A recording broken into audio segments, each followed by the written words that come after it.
तो हेलो दोस्तों, कैसे हो आप लोग। उम्मीद करता हूँ कि सब अच्छे होंगे। क्या आप भी दुबई आना चाहते हैं? क्या अभी अपने वाइफ को दुबई घुमाना चाहते हैं, अपने फ्रेंड को दुबई घुमाना चाहते हैं? तो हमारी बात आप अच्छे से सुन ले। आपको बहुत इजी और आसानी तरीका बताने वाला हूँ कि आप दुबई कैसे आ सकते हैं घूमने के पर्पज़ से। तो और ऑलरेडी मैंने वीडियो बनाई है कि विजिट वीज़ा कैसे अप्लाई करना है, वो यहाँ का प्रोसेसिंग क्या होता है और क्या क्या प्रोसेस से आपको गुजरना पड़ता है। तो दोस्तों, आज के इस वीडियो में मैं बताने वाला हूँ कि आप अगर अकेला आना चाहते हैं तो कितना कॉस्ट आएगा, और अपने फ्रेंड के साथ लाइक 2 पीपल कपल आते हैं तो कितना पैसा खर्च आएगा, कॉस्ट के बारे में बताने वाला हूँ। तो हमारे वीडियो को अच्छे से देखिए और अच्छा लगता है तो लाइक कीजिए, कमेंट कीजिए और शेयर कीजिए। तो दोस्तों, फाइनली हम आपको बता दे रहा हूँ कि सबसे पहले आपके पास में लास्ट वीडियो में बताया था कि मिनिमम 3 महीने का आपको पासपोर्ट वैलिड होना चाहिए, इसके बाद ही आप वीज़ा अप्लाई कर सकते हैं। इससे पहले अगर आपका वीज़ा फॉर एग्जांपल आपका पासपोर्ट 3 महीने से पहले आपका एक्सपायर हो रहा है तो आप वीज़ा के लिए एलिजिबल नहीं है। सो गाइड्स, प्लीज़ आप कभी भी आप विजिट वीज़ा के लिए अप्लाई करते हैं या कोई भी वीज़ा के लिए अप्लाई करते हैं, इवन एम्प्लॉयमेंट वीज़ा या कुछ भी वीज़ा होता है, तो आपको जो है सो 3 महीने का मिनिमम पासपोर्ट वैलिड होना चाहिए, मोर देन 3 महीने का। ठीक है, तो हम चलते हैं टॉपिक पे। आपका कॉस्ट कितना आने वाला है, वीज़ा, फ्लाइट टिकट और होटल का और घूमने का जो भी प्रोसेसिंग होता है मैं स्टेप बाय स्टेप बताता हूँ आपको। तो सबसे पहले मैं आता हूँ वीज़ा के ऊपर। अगर आप दुबई आना चाहते हैं घूमने के पर्पज़ से, आपको अगर एक ही बार दुबई आना है तो आप सिंगल एंट्री वीज़ा लीजिए। आपको मैं बाद में दूसरा वीडियो बना करके पोस्ट कर दूंगा कि सिंगल एंट्री वीज़ा क्या होता है और मल्टीपल एंट्री वीज़ा क्या होता है। तो इस दोनों को उसका डिफरेंट क्या है, उसका कहाँ पे कौन से वीज़ा काम आता है, तो उसके बारे में मैं आपको अलग से सेपरेट वीडियो बना करके डाल दूंगा। तो अभी मैं बात करता हूँ नॉर्मल सिंगल में एंट्री वीज़ा के लिए, और मल्टीपल मल्टीपल थोड़ा सा मैं बता दे रहा हूँ कि मल्टीपल वीज़ा और सिंगल एंट्री वीज़ा मतलब क्या होता है। फॉर एग्जांपल देखिए, मल्टीपल वीज़ा का मतलब ये होता है कि आप जैसे कि आपके वीज़ा 30 डेज का वैलिड है, फॉर एग्जांपल 30 दिन के लिए आपका वीज़ा लिया, विजिट वीज़ा दुबई के लिए, और बीच में आपको कुछ इमरजेंसी बिजनेस पर्पज के लिए कुछ काम हो गया तो वापस आ करके फिर वापस दुबई आ सकते हैं। जैसे 2 बार 3 बार एंट्री कर सकते हैं, 4 बार 5 बार 10 बार जितना भी चाहे आप एंट्री कर सकते हैं, जो कि मल्टीपल वीज़ा में होता है। और ये वीज़ा में आप यहाँ पे फॉर एग्जांपल घूमने के लिए आए, अगर कहीं पे आप जॉब मिल रहा है, जॉब ऑफर मिल रहा है तो आप जॉब भी कर सकते हैं और वीज़ा एक्सटेंड करवा सकते हैं एम्प्लॉयमेंट वीज़ा के अंदर।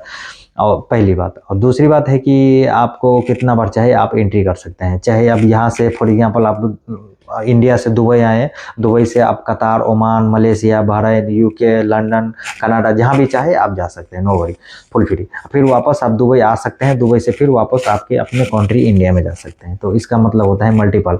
और सिंगल एंट्री वीज़ा का मतलब ये होता है कि आप इंडिया से आ रहे हैं या कोई भी कंट्री से आ रहे हैं या नेपाल से आ रहे हैं या श्रीलंका से आ रहे हैं, कोई भी कंट्री से आ रहे हैं, आपके पास अगर सिंगल एंट्री वीज़ा है तो आप एक ही बार दुबई में एंट्री हो सकते हैं, या अबू धाबी या दुबई, शारजा, रसल खीमा, कोई भी स्टेट का आपके पास फ्लाइट टिकट है जिस एयरपोर्ट का, उस एयरपोर्ट पे आप एक ही बार एंट्री हो सकते हैं, तो उसको बोलते हैं सिंगल एंट्री वीज़ा। तो ये रहा मल्टीपल एंट्री वीज़ा और सिंगल एंट्री वीज़ा का डिफरेंट, और इसका क्या क्या थ्योरी और बहुत सारा है तो मैं इसको बाद में बताऊंगा, क्योंकि एक चीज़ एक एक करके बताना शुरू कर दूंगा तो इसमें वीडियो बहुत लंबी हो जाएगी। तो इसके लिए तो आपको एक छोटा सा मेरे पास नोटिस है, मैं चेक कर लेता हूँ।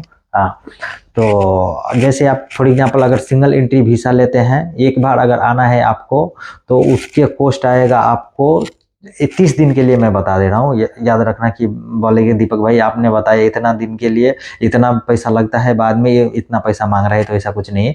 ये आपको ओनली 30 दिन के लिए, 30 डेज के लिए बता रहा हूँ आपको। जैसे कि आप सिंगल एंट्री वीज़ा लेते हैं 30 डेज के लिए, तो आपको आएगा 450 से 550, आई मीन यहाँ का दुबई का रुपीज़ जो दिराम होता है, दिराम में 500 450 दिराम से लेकर के 450 दिराम के बीच में, वो ट्रैवल एजेंसी के ऊपर डिपेंड पड़ता है कि कितना ट्रैवल एजेंसी होता है वो थोड़ा ज़्यादा लेता है, कितना ट्रैवल एजेंसी है कि थोड़ा कम लेता है। तो मिनिमम 450 टू 550 आपका वीसा चार्जेस आएगा, सिंगल एंट्री वीसा, जो कि 30 दिन का रहेगा। इसके बाद आप मल्टीपल वीसा लेंगे 30 दिन का, तो उसको अराउंड 850 टू 950 आएगा 30 दिन का वीसा के लिए। तो अब ये हो गया 850 टू 950 हो गया, ये हो गया।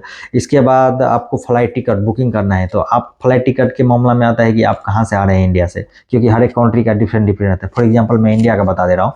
जैसे दिल्ली से दुबई अबू धाबी आ रहे हैं, या मुंबई से दिल्ली और अबू धाबी, मुंबई से दिल्ली, दिल्ली से अबू धाबी, जैसे वाया होता है ना, वाया फ्लाइट, तो एक्सटेंडेड फ्लाइट, तो ऐसे में आ सकते हैं, तो उसका थोड़ा चीप होता है। अगर विजिट वीसा के पर्पज से, विजिट घूमने के पर्पज से आ रहे हैं टूरिस्ट होकर के, तो हमारे हिसाब से तो डायरेक्ट फ्लाइट ही ले, थोड़ा 150 दिरहम ज़्यादा लगेगा, वो अलग बात है, बहुत ईजी रहेगा आप लोगों के लिए।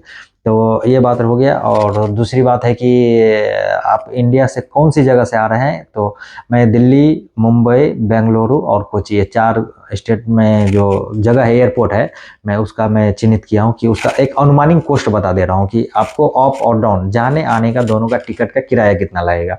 क्योंकि अभी आप आज फॉर एग्जांपल आज आ रहे हैं, अगर आज ही का टिकट बुक करेंगे तो थोड़ा ज़्यादा आएगा, और अगर 10 दिन के बाद, जैसे टिकट जैसे आज वीसा अप्लाई किया, अगर 5 दिन के बाद आप आ रहे हैं तो उसका थोड़ा कम आएगा। तो ये होता है फ्लाइट का हर एक सिस्टम में। होटल में भी सेम ही होता है।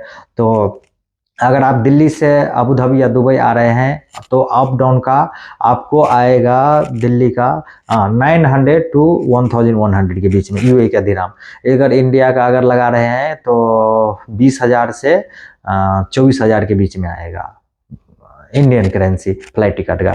बाद में मैं इसका आईएनआर में भी बात समझा दूंगा कि किसका कितना कितना होता है। पहले मैं बता दे रहा हूँ कि क्या क्या और कितना कितना यहाँ का यूएई का दिरहम से लगता है। तो ये हो गया आपकी बात से। इसके बाद आपके आगे होटल बुकिंग के ऊपर, आपके पास वीसा हो गया, टिकट हो गया, इसके बाद होटल बुकिंग। अगर इंडिया से ट्रैवल कर रहे हैं दुबई के लिए, अगर आपके पास होटल बुकिंग है, इसके बाद ही आप बोर्डिंग कर सकते हैं इंडिया से, नहीं तो नहीं करने देगा, एंट्री नहीं होगा।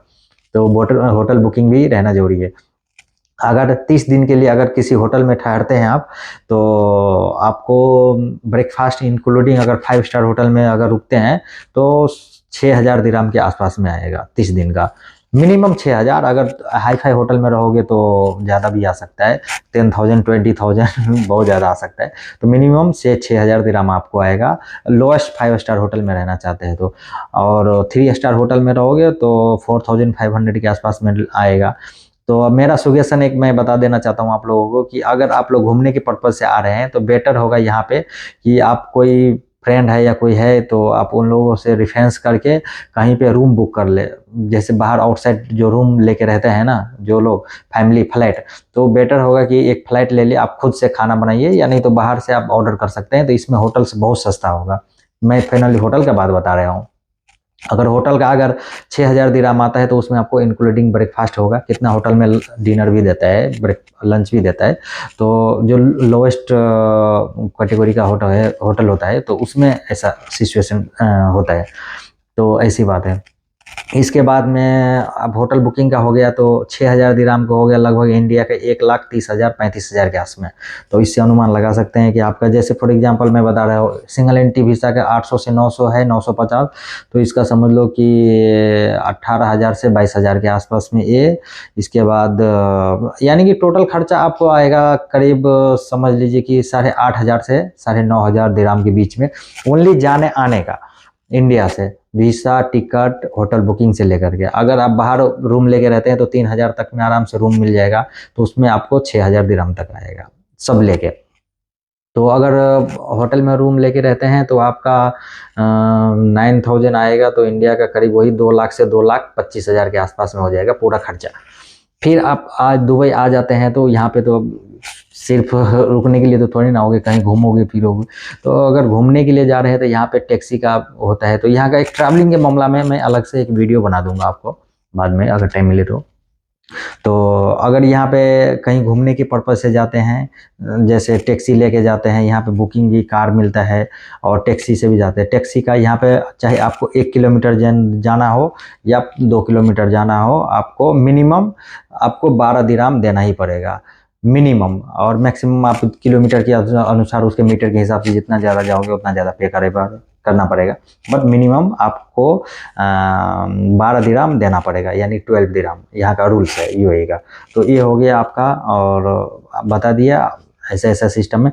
और मल्टीपल वीसा और सिंगल एंट्री वीसा क्या होता है, इसके बारे में मैं अलग से वीडियो बना दूंगा। तो करीब आपका याद रखना कि आपको जाने आने का, अगर फुल पैकेज लेना चाहते हैं, अगर हमारे थ्रू लेना चाहते हैं विजिट वीसा का 30 डेज का, तो जैसे ऐसे नॉर्मल आप अप्लाई करोगे तो 9,000 से 10,000 दिरहम के बीच में आएगा, इंडिया का करीब 1,30,000 के आसपास में। अगर हमारे थ्रू कराओगे तो उसमें कुछ डिस्काउंट्स आएगा, होटल में भी रहोगे तो कुछ डिस्काउंट्स आएगा। तो आप हमें ईमेल से कांटेक्ट कर सकते हैं अगर किसी को इंडिया से आना चाहते हैं, किसी को विजिट वीसा का पैकेज चाहिए तो, ठीक है। तो ऐसी एक छोटी सी जानकारी थी। तो आप लोगों को ये वीडियो कैसा लगा, और लाइक कीजिए, कमेंट कीजिए, और हमारे चैनल को सब्सक्राइब कीजिए ऐसे इन्फॉर्मेटिव वीडियो के लिए। तो तब तक के लिए बाय, अल्लाह सी।